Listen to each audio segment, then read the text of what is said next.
The fear didn't arrive all at once. It seeped in slowly, like cold air through a cracked window he kept forgetting to close. At first, it was the silence, the kind that follows laughter, the kind that feels heavier than noise. His house still stood, the same walls unbroken, doors locked, toys scattered where small hands had abandoned them, but something essential had slipped out when he wasn't looking. He tried to remember the last time he saw their faces clearly, not in fragments, not blurred by exhaustion or routine, but truly saw them. The memory refused to settle. It shifted every time he reached for it, as if it belonged to someone else now. At night, he lay awake, listening to the faint sounds of the house breathing. Pipes ticked, wood creaked. Sometimes, just before sleep claimed him, he swore he heard footsteps moving down the hallway, careful, familiar, almost apologetic. He never opened the door. A father should know the sound of his own children, yet fear taught him how easily certainty could lie. The worst part wasn't imagining them lost, it was imagining them searching. Small voices calling his name in a place where sound didn't travel properly, where every answer arrived too late or not at all. He pictured their faces pressed close to a boundary he couldn't see, couldn't cross, couldn't even understand. People said his fear was natural, temporary, but this fear had weight, it had memory, it sat beside him at the table and followed him into dreams. And deep inside, where hope usually lived, something darker whispered a truth he was terrified to name. There are losses that don't come from distance or death, but from separation so complete that love itself can no longer reach the other side. The phone rang long after the house had surrendered to silence, its sharp vibration cutting through the dark like a sudden pulse. He had been sitting at the kitchen table, staring at nothing, tracing old scratches in the wood that his children once made with toy cars. The screen lit up with an unfamiliar number, yet something in his chest tightened as if his body recognized the call before his mind could catch up. He hesitated, listening to the ringing echo off the walls, each second stretching thinner than the last, until fear of not answering became worse than fear of what waited on the other end. When he pressed the phone to his ear, he didn't hear a voice. At first, there was only a low, uneven sound, like someone breathing too close to the microphone. It wasn't calm breathing. It carried effort, hesitation, as if whoever was there was trying to stay quiet, but failing. He swallowed and said hello, his own voice sounding wrong to him, distant and fragile. The breathing paused, then resumed, slower now, more deliberate, and he felt a strange sensation crawl up his spine, the feeling of being watched without seeing anyone. He spoke his children's names before he could stop himself. The words slipped out instinctively, shaped by panic rather than reason. For a moment there was nothing. Then faintly, almost buried beneath static, came a sound that made his hands go cold. A laugh, soft, uneven, unmistakably young. It wasn't loud enough to be comforting or clear enough to be reassuring. It was the kind of laugh a child makes when they're not supposed to be laughing, when they're hiding and trying not to be found. His heart slammed against his ribs as memory surged forward, replaying afternoons in the park, bedtime games, whispered jokes after lights out. That laugh belonged to his child. He knew it with a certainty that terrified him. He tried to speak again, but his throat refused to cooperate. The laugh faded, replaced by a dull, scraping noise that set his teeth on edge. It sounded like something being dragged slowly across a floor, stopping and starting, as though whoever was moving it kept pausing to listen. The sound carried weight, pressure, the suggestion of effort. He imagined small hands nearby, imagined eyes watching something they didn't understand. A sharp thump followed, abrupt and final, and he flinched so hard the phone nearly slipped from his grasp. His pulse roared in his ears as he demanded to know where they were, who was there, what was happening. The words tumbled out too fast, tangled with fear. The line responded with silence so complete it felt deliberate, as if the absence of sound was being used to communicate something he wasn't meant to understand. Then the breathing returned, closer now, louder, filled with a strange rhythm that didn't sound entirely human. It was wrong in a way that bypassed logic, a sound that triggered instinct rather than thought. Just as panic peaked, the line crackled violently. A burst of static exploded into his ear, followed by a faint whisper that may not have been a whisper at all. It could have been his imagination, or the phone distorting something ordinary into something monstrous. He thought he heard his name stretched and warped, spoken the way a child might repeat a word they don't fully grasp. He leaned forward in his chair, every muscle tense, begging whoever was there to speak clearly, to say anything that would make sense. The call ended without warning. The screen went dark, leaving behind a reflection of his own face. Pale, eyes wide, mouth slightly open as if he were still waiting for an answer.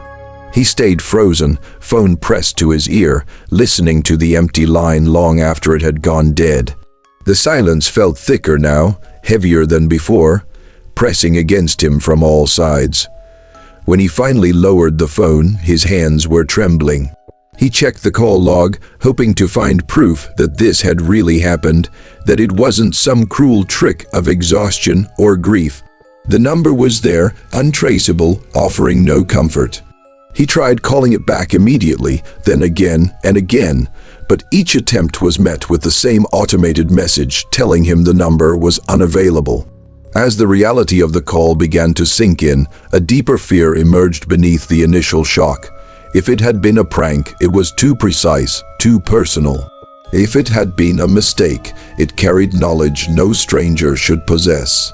And if it had been real, then someone or something had found a way to reach him from a place he didn't understand, using his children's voices as the key. He sat there until dawn crept through the windows, replaying every second of the call in his mind, analyzing each sound, each pause, each breath. The house felt different now, no longer empty but expectant, as though it too had heard the phone ring and was waiting for it to happen again. Deep down, past denial and reason, he understood that the call was not a message meant to reassure him. It was a reminder, a warning, proof that whatever had taken his children still knew how to find him, and worse, knew exactly how to make him answer. The discovery began as an attempt to prove himself wrong.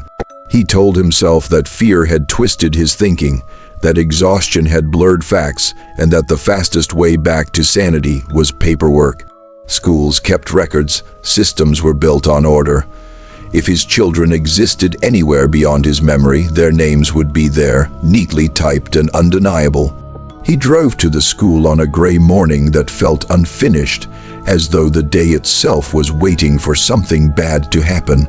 The front office smelled faintly of disinfectant and old paper. He explained who he was, why he was there, forcing calm into his voice like a rehearsed lie. The secretary smiled politely, fingers moving across the keyboard with bored efficiency. He watched her screen instead of her face, waiting for the moment recognition would appear.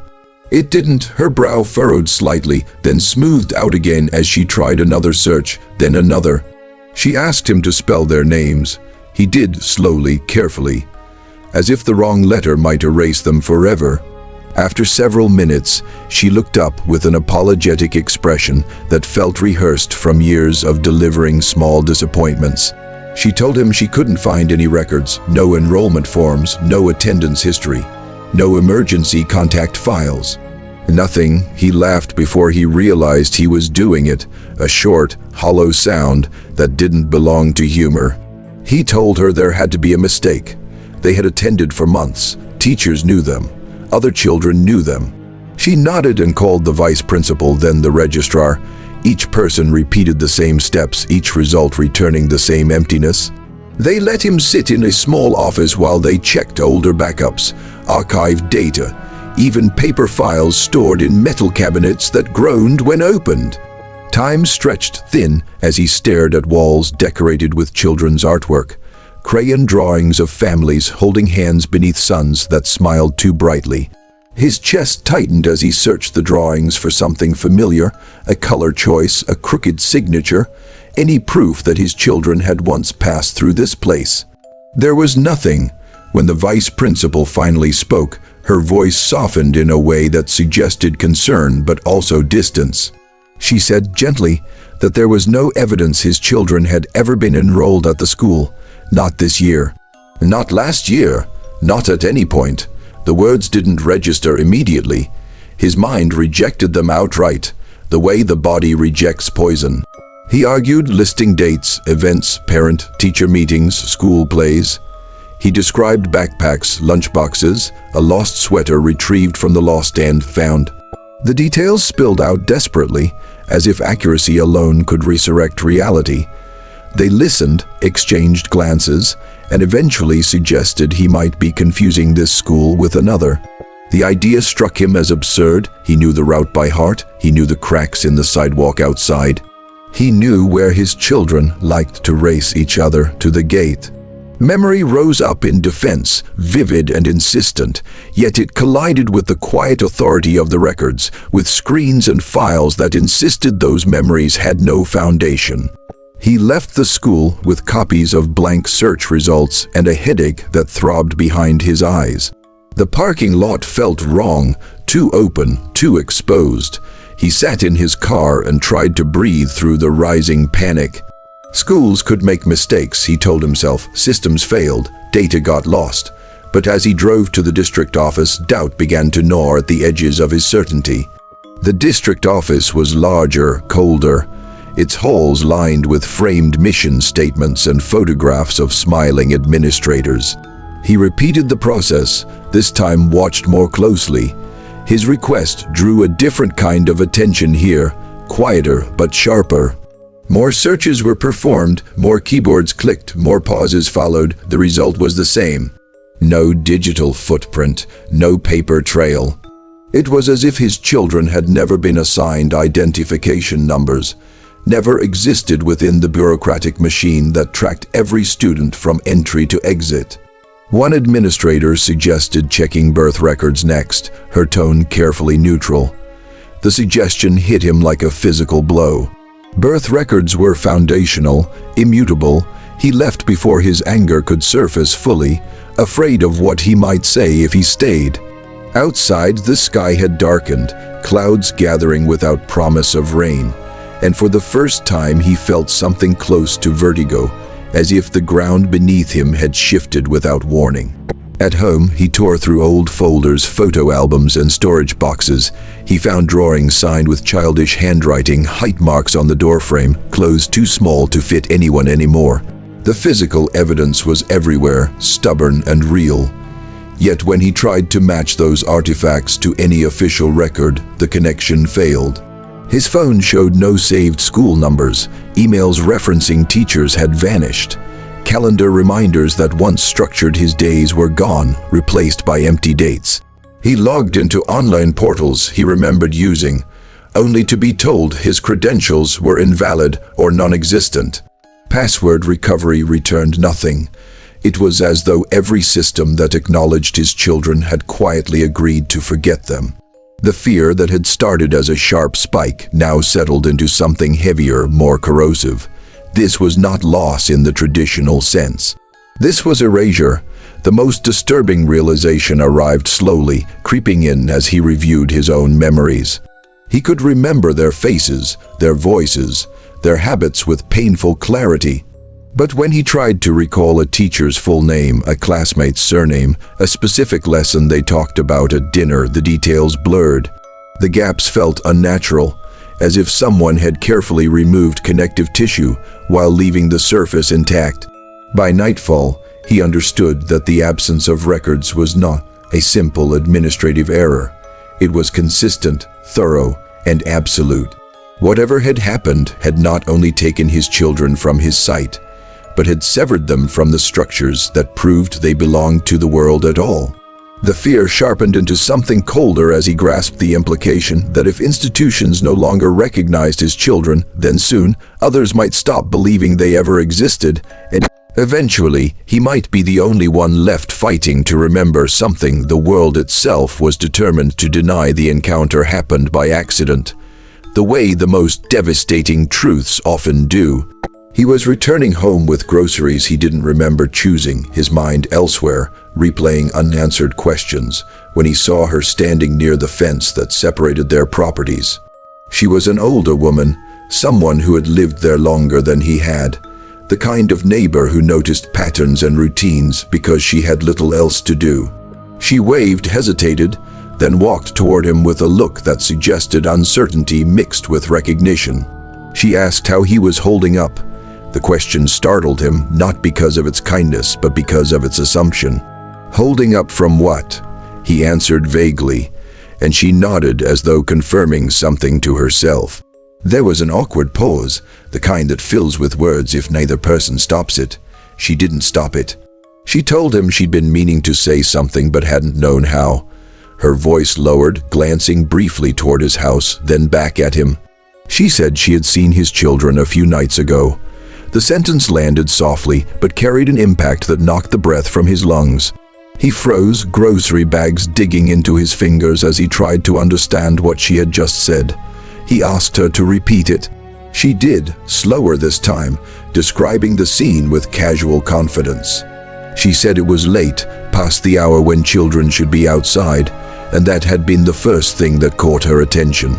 She had been standing at her window when she saw them walking along the sidewalk, their steps unhurried, almost deliberate.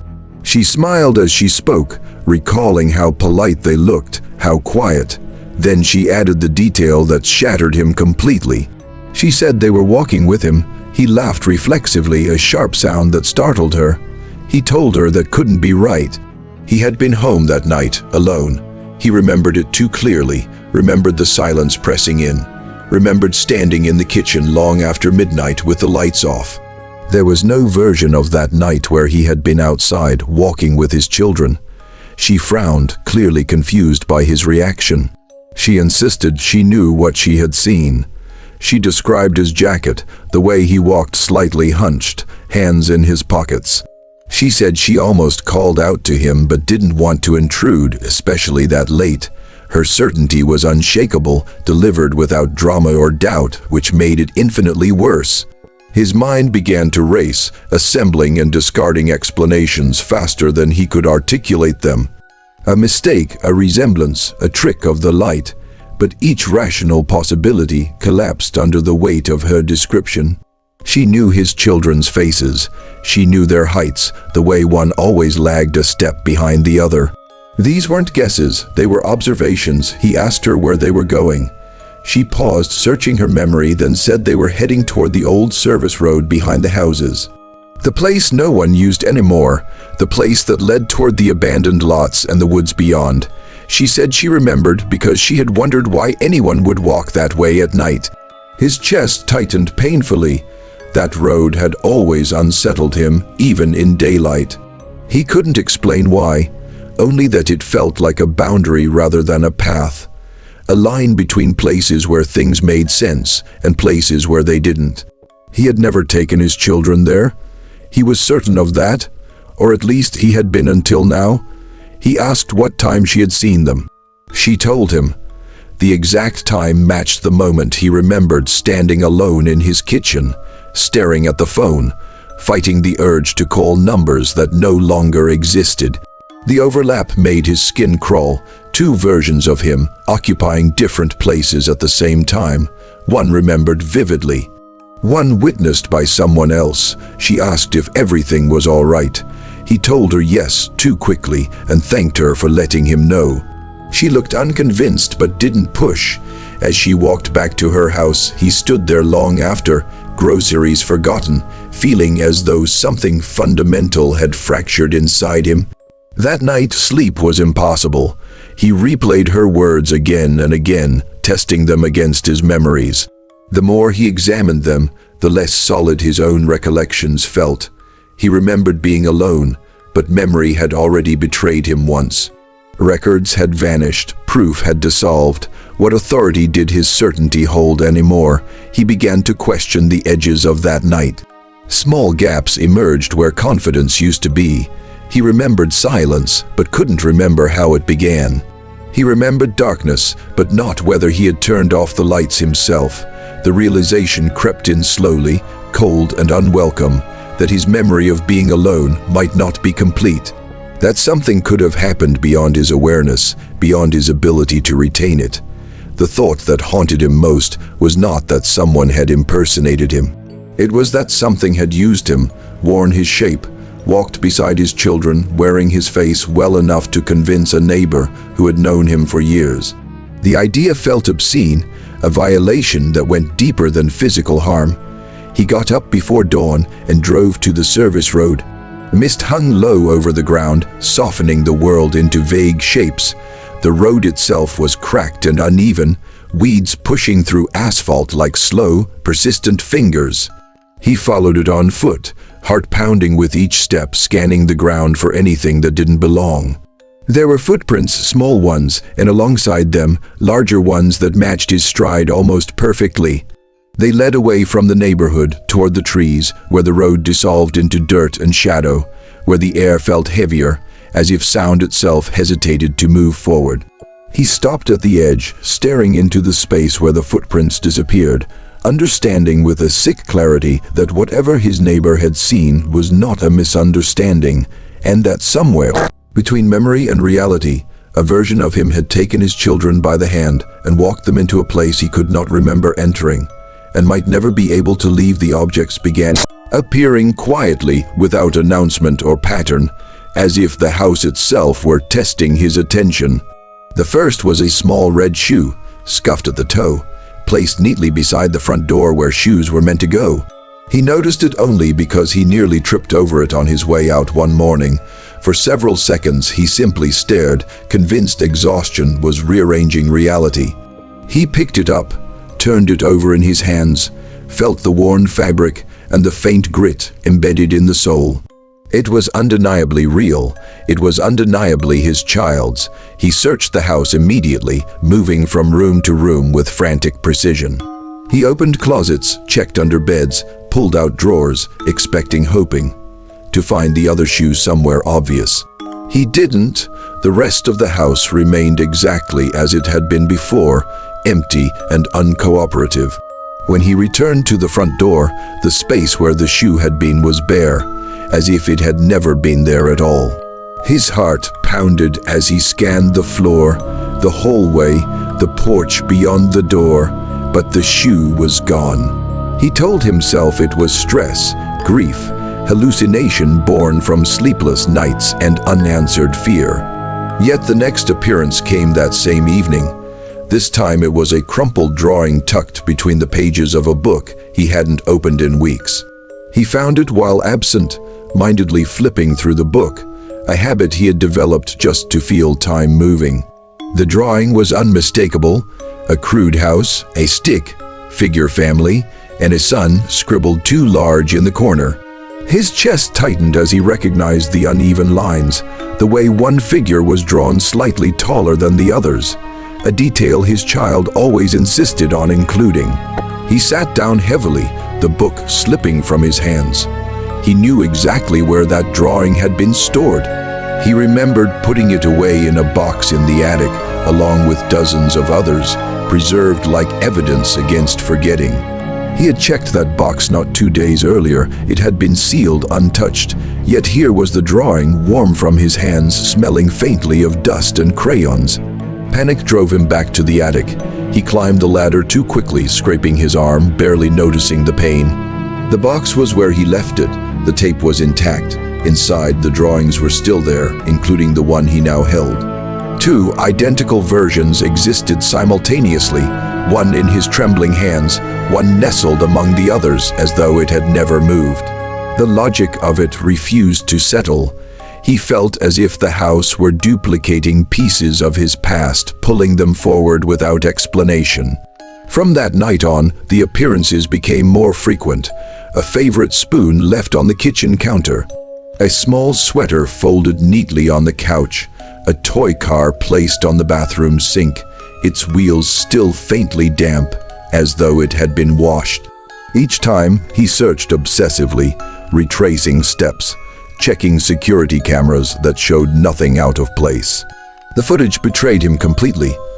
Objects were there when he wasn't looking and gone when he was, appearing between frames like glitches in a reality that no longer respected continuity.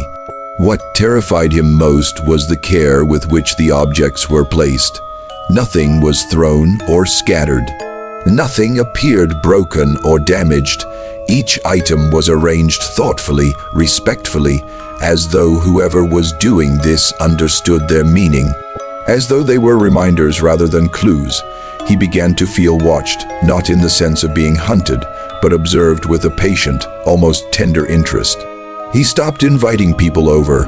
He feared what might appear when others were present, feared having to explain something that could not be explained without sounding unhinged. The house became a closed system, containing only him and whatever intelligence was interacting with him through these artifacts. He spoke aloud sometimes, demanding answers, pleading for understanding. The house responded only with silence, broken occasionally by the appearance of something new. One night, after hours of fruitless searching, he found a small sock resting on his pillow. The sight of it stopped him cold. His bedroom had been locked when he left it. He knew that with certainty because checking locks had become a ritual, a fragile defense against chaos. He stood in the doorway for a long time, unable to bring himself to touch the sock, afraid that doing so might make it vanish like the shoe had. The idea that something had entered his most private space without resistance sent a shiver through him that no amount of reasoning could suppress. He began keeping a notebook, documenting every appearance in precise detail: time, location, condition. He mapped the house, marking where each object had been found. Patterns emerged slowly, reluctantly. The objects were moving closer to him. At first, they had appeared in shared spaces, places of routine. Now they were turning up where he slept, where he sat, where he thought he was alone. The house was narrowing its focus. With each object came a wave of conflicting emotions: relief that these pieces of his children still existed somewhere, terror at the implication that something else had access to them, guilt that he felt comforted by these reminders when he should have been searching for answers, solutions, rescues. He began to understand that the objects were not proof of life or death. They were proof of connection. A line still open, however distorted. The realization that truly broke him came when he noticed repetition. An object would appear, vanish, then reappear days later in a slightly different place. The same spoon, the same toy, as though something were experimenting, learning how to get his attention more efficiently. As though it were adjusting its approach based on his reactions. He was no longer the one searching. He was being studied. Late one night, exhausted beyond resistance, he whispered into the empty living room that he wanted to see them. Not the objects, not the echoes, them. The word hung in the air, fragile and dangerous. The house remained still. For a moment, he thought nothing would happen. Then he noticed a small handprint forming slowly on the fogged surface of the window, pressing from the other side. Fingers splayed as if testing a barrier, leaving behind a clear outline that matched his child's hand exactly, lingering just long enough for him to step closer before fading away. And in that instant, he understood that the objects were not being brought back to him because he was meant to find his children, but because something was reminding him that they already knew where he was. The understanding did not arrive in a single moment of clarity. It formed slowly, painfully, assembling itself from fragments he had been resisting for days. He had spent so long focusing on the idea of loss that he had never stopped to question the direction of it. He assumed the terror lay in never seeing his children again, in absence, in emptiness. But as the house continued its quiet demonstrations, as the objects appeared and vanished with deliberate care, he began to sense that absence was not the point at all.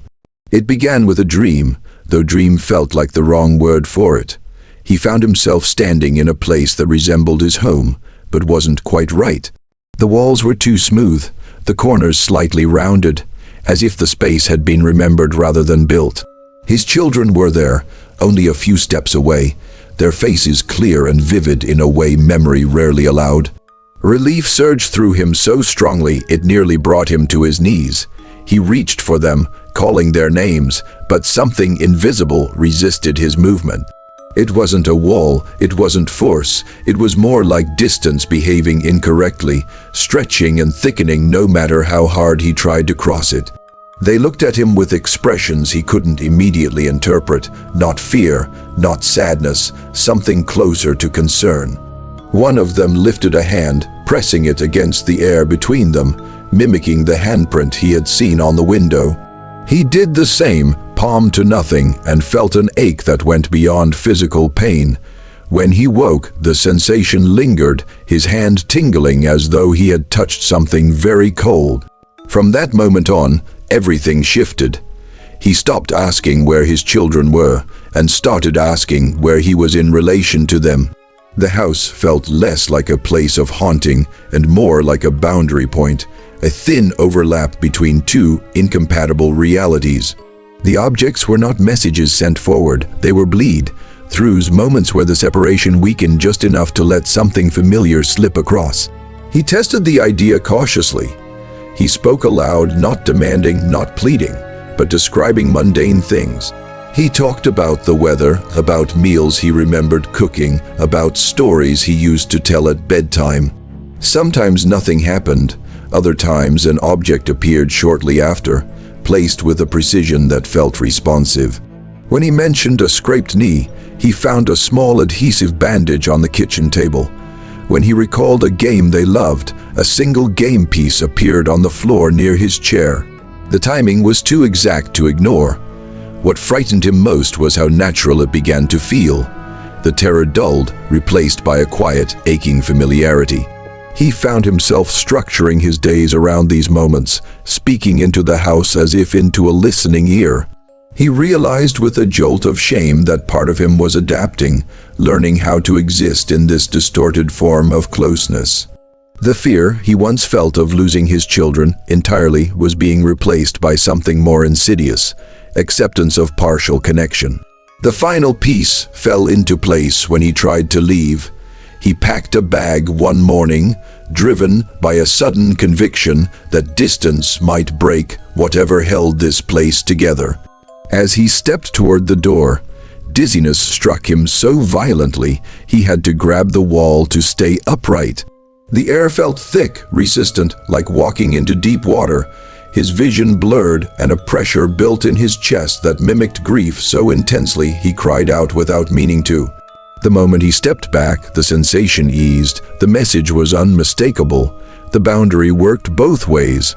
Just as his children could not fully reach him, he could not simply walk away from the place where overlap occurred. This house, this narrow band of reality, was the closest point between them. Leaving it meant moving farther from them, not closer. That night, as he sat alone in the living room, it finally became clear. His deepest fear had never been about death or disappearance. It was about permanence, about the possibility that his children still existed, still thought of him, still reached out in the only ways they could, while remaining forever beyond his reach. There was no rescue scenario where doors burst open and arms reunited. There was no villain to confront, no single moment of resolution. There was only separation, structured and absolute, governed by rules he could sense but never fully understand. He began to notice signs he had previously ignored. The objects never stayed for long. The handprint had faded quickly. The sounds on the phone had been distorted, incomplete. Whatever place his children were in did not allow sustained contact. Prolonged connection might even be dangerous for them or for him. The boundary flexed briefly, then corrected itself, preserving the separation with quiet efficiency. The realization hollowed him out. Hope, once sharp and desperate, softened into something heavier. He understood that searching harder, pushing further, might not bring them back, but might instead tear apart the fragile channel that still existed. The thought that his actions could make things worse froze him with indecision. Every choice became a risk. Speak too much and the channel might collapse. Withdraw completely and the connection might fade on its own. He sat in the dark and imagined his children on the other side, older perhaps, learning to live within their own rules, their own strange geography. He wondered if they feared losing sight of him the way he feared losing sight of them. The symmetry of it hurt more than anything else. Love stretched thin across an impossible distance, intact but unusable. In that moment, he understood the true shape of his fear. It was not the idea of never seeing his children again. It was the knowledge that they might always be just close enough to feel, just far enough to never touch, existing in a place where his voice could sometimes reach them, where his presence could be sensed but never entered, and where every reminder was not an invitation to reunite, but proof that the boundary between them was real, deliberate, and never meant to be crossed.